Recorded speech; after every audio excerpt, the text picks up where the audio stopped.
ព្រះចៅអធិរាជឈៀវបូអាឈិននិងប្អូនប្រុសរបស់ព្រះអង្គម្ចាស់រាជទាយាទក្នុងជាតិក្រោយ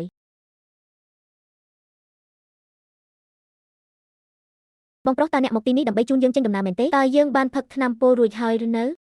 ព្រះអង្គម្ចាស់កត្រីចិត្តដល់ទីបញ្ចប់ហើយបងប្រុសខ្ញុំចូលចិត្តពណ៌ផ្កាឈូកវាជាពណ៌សម្បូររបស់ខ្ញុំមឈូសតូចរបស់ខ្ញុំមានពណ៌ផ្កាឈូកប៉ា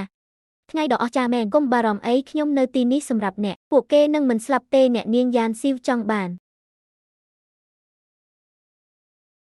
សូម្បីតែក្រោយពេលស្លាប់ក៏ដោយគាត់នៅតែជួបប្រទះនឹងការយល់ច្រឡំខាងសោតទូកុំយំអីខ្ញុំនៅទីនេះហើយនេះជាព្រះបតាអធិរាជនេះជាអ្វីដែលខ្ញុំប្រគល់ឲ្យអ្នកព្យាបាលដែលយើងបានអញ្ជើញសូមទទួលយករឿងនេះជាអ្នកព្យាបាលដ៏ទេវភាពក្នុងទម្រង់ជាមនុស្សពូជពងបន្ទាប់បានគោរពបូជាគ្រូពេទ្យទេវភាពខុសតើអ្នកចង់មានន័យថាយើងតូចប៉ុណ្ណាក្មេងឲ្យកុំហៅខ្ញុំថាក្មេងល្ងងអីកូនឲ្យខ្ញុំរស់នៅបានយូរជាងអ្នកទៅទៀតក្មេងតូចឲ្យប្រញាប់ញ៉ាំអាហារទៅ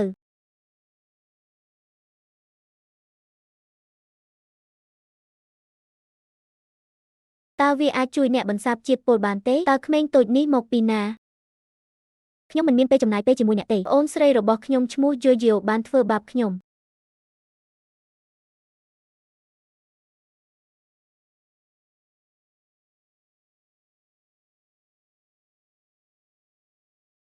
ញ៉ាំទៅខ្ញុំនឹងប្រាប់អ្នកម្ដងទៀត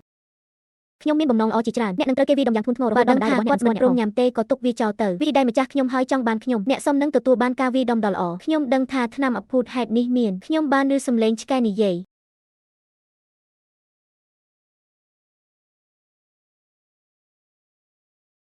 ព្រះអង្គម្ចាស់ទី6មិនអីទេទ្រង់ឪពុករបស់អ្នកភ័យខ្លាច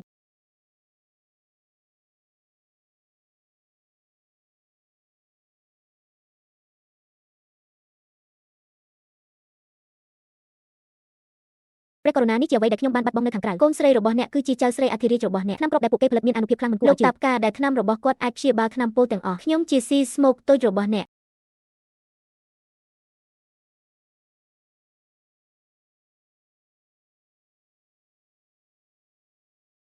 កាប៉ានិងសេដមេមមើលទៅដូចអ្នកដែរគាត់មើលទៅដូចម្ដាយខ្ញុំបេះបិទខ្ញុំនឹកគាត់ណាស់វាច្បាស់ជាពូជរាជវង្សរបស់ខ្ញុំហើយដែលកំពុងញ័រតើត្រូវចំណាយពេលប៉ុន្មានទើបថ្នាំនេះមានប្រសិទ្ធភាពលឿនណាស់ប៉ុន្តែខ្ញុំភ្លេចនិយាយថាថ្នាំនេះមានផលប៉ះពាល់ខ្លះឥទ្ធិពលនៃការញ៉ើ321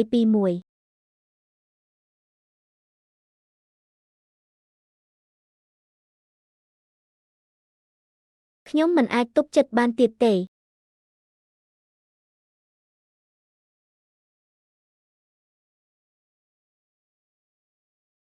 កូនស្រីឲ្យលើកក្រោយអាចរកអាជីវកម្មផ្ទាល់ខ្លួនបានទេតើមានវិធីណាដើម្បីធ្វើឲ្យវាកាន់តែមានរសជាតិប៉ាស្តាបន្តិចទេប្អូនស្រីតូចការពារអធិរាជ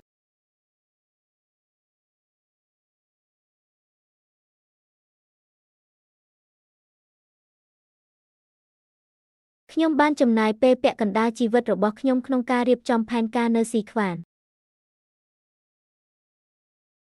អាណាចក្រទាំង3បានក្បត់ស្វាមីនិងខ្មោចរបស់ពួកគេអ្វីទាំងអស់អំពីការនៅជាមួយមនុស្សចាស់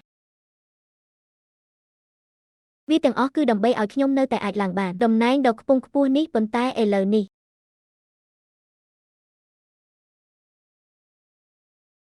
កូនខ្ញុំឆ្កួតហើយក្តីស្រមៃខ្ញុំក៏លាយបាត់ទៅតើអ្វីដែលនៅសេសសល់ក្នុងលោកនេះប្រើតិច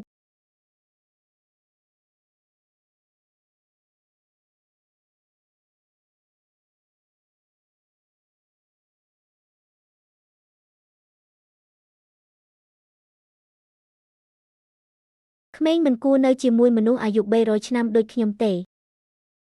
ឪពុកម្ដាយរបស់យ៉ាម៉ាតូចគឺជាមនុស្សពិតក្មេងល្ងងឲ្យខ្ញុំមិនដឹងថាហេតុអ្វីអ្នក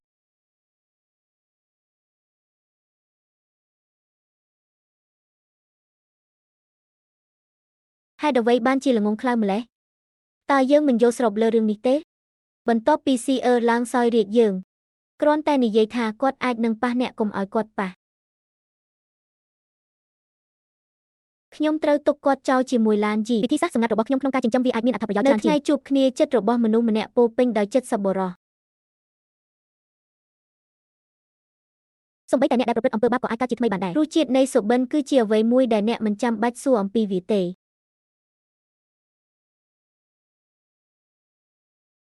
ការអាក់អន់ចិត្តច្រើនពេកនៅក្នុងពណ៌នៃពណ៌ជួយពូ